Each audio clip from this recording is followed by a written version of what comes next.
when they're lining up on the grid. And now we're hearing the unmistakable engine noise of the Super 1600 cars doing a little bit of tyre cleaning. Eric, how important is a tyre cleaner in a Super 1600 car? They're hard to get off the line, aren't they?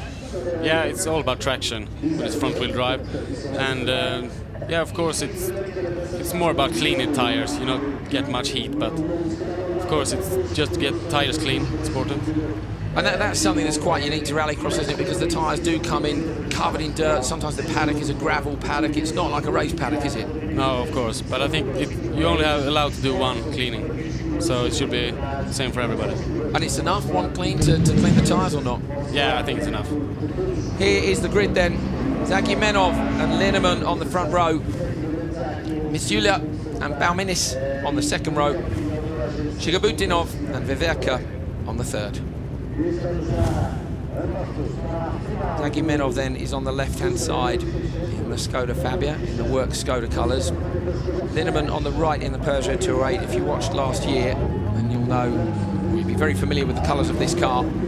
In a 207 in a similar colour scheme last year. He was third in 2013, won in UK and Sweden. He was having a good weekend. It didn't go according to plan in the final heat. We'll have a chat about that in a moment. In the meantime, let's get these guys underway. Zagimenov and Linnemann then away from the front row. Behind them, Misulia, who is trying to come through the middle. It's a great start for the Russian driver in the orange Fabia. Squeezes right through the middle. There was no gap there. And he tried to make himself one straight to the Joker lap. Fantastic start from Misulia. The crowd have gone nuts. 4 cars have gone around the Joker lap. And the 2 front row drivers, Zagimenov and Linnemann, have gone straight for the normal lap. Yeah, great move by Misulia.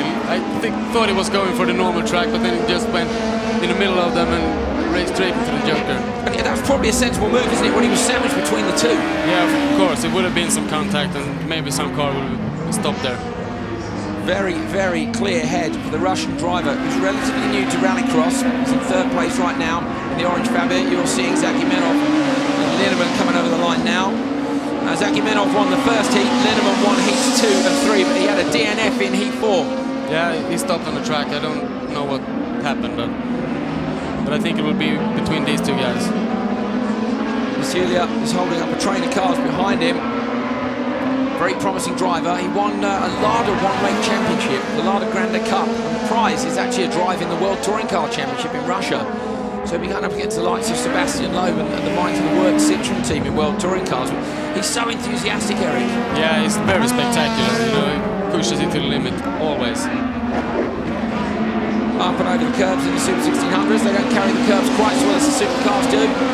No problem. Through the chicane, down the start, finish straight. That train of cars behind.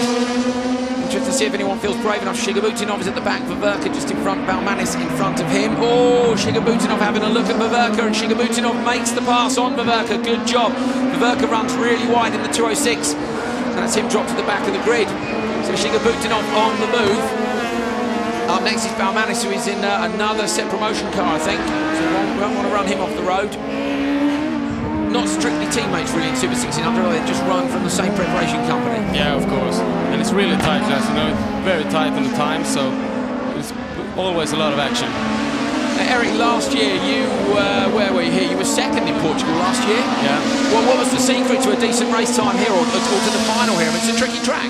Yeah, I think it's the gravel section, and especially the front-wheel drive cars is quite different to drive. It's a lot of understeering, so you need to be very committed on the gravel section. And the gravel section changes a lot here through the week, and we can see there, can't we, as we look into this corner, how much tarmac has appeared on the entry. Yeah, it's almost like one line, and you know, it's a bit different for the supercars. The four-wheel drive are sliding more, so it's different every time you go out. And now, last night we saw a clean line. They've brought the grader out 3 times today and dragged the gravel back in again, and then wet gravel as well, and that causes its own issues too. Yeah, because normally it gets like a hole to just driving. It was interesting earlier on, talking to Timmy Hansen, saying that the track has got much bumpier. He didn't know whether to change the settings on the car or to wait for it to clean again, for the gravel to be pushed out and for the car to come back to him. But either way, he has made it through to the final. So we're not going to see Zagimenov. Whoa, Linnemann up on 2 wheels on the far side of the track, out of the commentary box position. Wow. Everybody being really aggressive on the curbs. And Eric, you said we've seen cars pitched over here just by clipping the curb. Yeah. I think the curbs are very high here and difficult to drive and just unstabilize the car. So I think you should stay off them in some places, and some places you need to attack them. Zakimenov is leading this one from Linneman. We're on the final lap. Those two guys are both going into the Joker lap now. This is what's going to decide who wins this race. I'm convinced that Zakimenov has got enough time. Linneman, those run wide in the Joker lap. Linneman's been dropped. Linneman dropped from second down to fourth place. Great drive by Zakimenov. What did Linneman do wrong? Yeah, I think it was a little bit too fast into the Joker. It was almost out in the gravel. So we lost some time there. Unlucky then for Linneman. He's had a pretty decent weekend, as I say. He won 2 heats, heat 2 and heat 3. Bit of understeer for Zakimenov, but it won't matter. He's under no threat whatsoever. He's going to win this one. First round of Super 1600s goes to Zakimenov.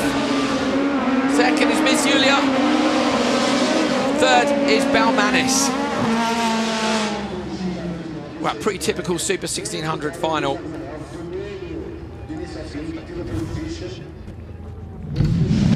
Here is the result. Zakimenov from Miss Julia. Balmanis, Linneman, who lost it on the final lap, Shigabutinov and Viverka.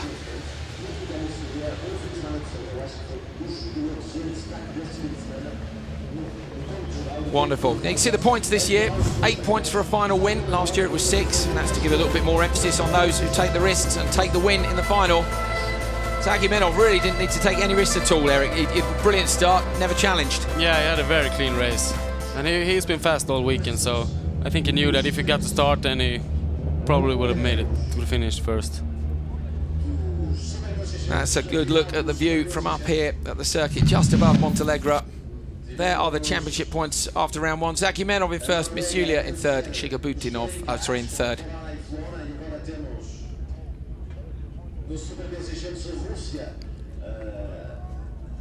Well,